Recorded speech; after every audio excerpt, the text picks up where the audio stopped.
The Lives of the Saints by Father Alban Butler. June 7th. St. Paul, Martyr and Bishop of Constantinople. Anno Domini 350. St. Paul was a native of Thessalonica, but deacon of the Church of Constantinople in 340, when the Bishop Alexander, lying on his deathbed, recommended him for his successor. He was accordingly chosen, and being a great master in the art of speaking, and exceeding zealous in the defense of the Catholic faith, he was a terror to the Arians. Macedonius, who was passionately in love with that dignity and supported by a powerful faction of the heretics, spread abroad many calumnies against the new bishop. But the accusation being destitute of all probability, he was obliged to drop the charge, and he so well acted the part of a hypocrite that he was soon after ordained priest by St. Paul. However, Eusebius of Nicomedia, who was the ringleader of the Arians, and had been already translated from the see of Berytus to that of Nicomedia, against the canons, began to cast his ambitious eye on that of Constantinople, revived the old slanders, and impeached Paul falsely, alleging that he had led a disorderly life before his consecration, and secondly, that he ought not to have been chosen bishop without the consent of the two neighboring metropolitans of Heraclea and Nicomedia. The election of Paul had happened during the absence of Constantius.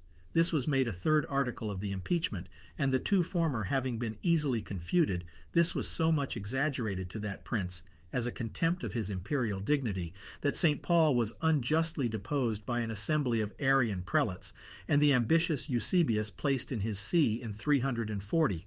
Our saint, seeing himself rendered useless to his flock, whilst Arianism reigned triumphant in the east under the protection of Constantius, took shelter in the west, in the dominions of Constans. He was graciously received by that prince and by St. Maximinus at Trier, and after a short stay in that city, went to Rome, where he found St. Athanasius, and assisted at the council held by Pope Julius in 341 of about 80 bishops in the church, in which, as St. Athanasius informs us, the priest Vito was accustomed to hold assemblies of the people, that is, as priest of that parish. This is that Vito who, with Vincent and Osias, was legate of St. Sylvester in the Council of Nice. By this synod, St. Athanasius, Marcellus of Ancyra, and St. Paul were ordered to be restored to their respective sees, and Pope Julius, as Socrates and Sozomen relate, by virtue of his authority in the Church, sent them back with letters to the Eastern bishops requiring them to restore them to their bishoprics. The excellent letter of Pope Julius to the Oriental bishops is preserved by St. Athanasius. The Pope particularly reproves the persecutors for having presumed to judge bishops, even of the principal sees which the apostles had governed without having first written to him, according to custom. St. Paul went back to Constantinople, but could not recover his see till the death of his powerful antagonist, who had usurped it, made way for him in 342. Though the Catholics took that opportunity to reinstate him in his dignity, the Arians, who were headed by Theognis of Nice and Theodorus of Heraclea, constituted Macedonius their bishop. This schismatical ordination was followed by a furious sedition in which almost the whole city ran to arms and several persons lost their lives. Constantius, who was then at Antioch, upon the news of these commotions, ordered his general Hermogenes, who was going into Thrace, to pass by Constantinople and drive Paul out of the city. The general found the mob in too violent a ferment, and while he endeavored to execute his commission by force, lost his own life. This outrage drew Constantius himself to Constantinople in the depth of winter. At the entreaty of the Senate he pardoned the people but banished Paul. Nevertheless, he refused to confirm the election of Macedonius on account of his share in the late sedition. St. Paul seems to have retired back to Trier.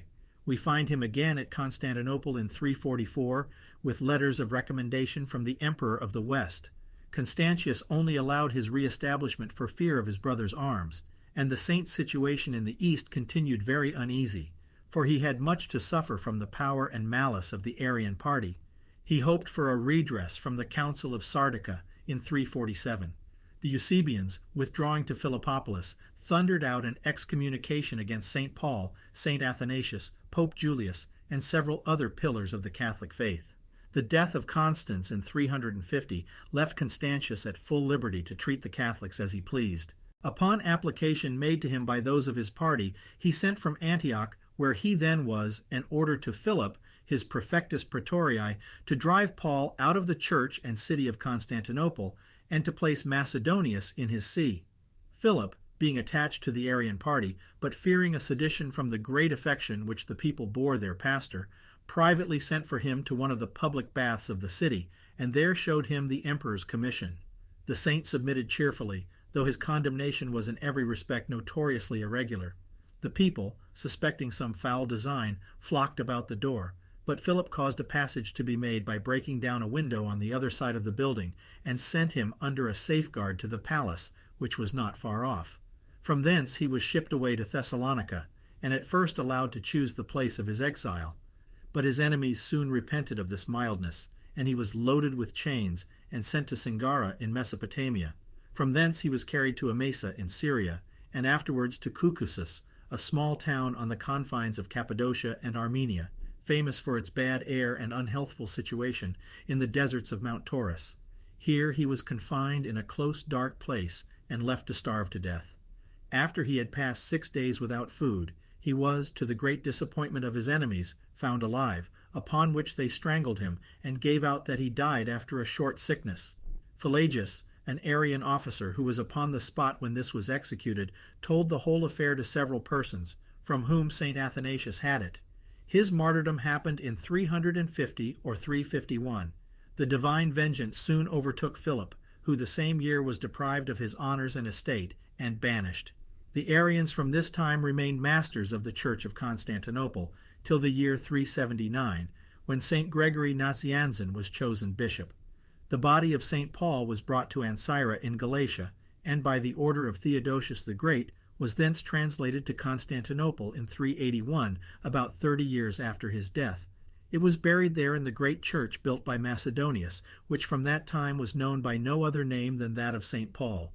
His remains were removed to Venice in 1226, where they are kept with great respect in the church of St. Lawrence, belonging to a noble monastery of Benedictine nuns. The Arian Emperor Constantius objected to the Catholics the prosperity of his reign, as a proof of the justice and truth of his cause, but he had not then seen the issue. When Polycrates of Samos boasted that fortune was in his pay, he little thought that he should shortly after end his life at Sardis on a cross. The smiles of the world are usually, to impenitent sinners, the most dreadful of all divine judgments.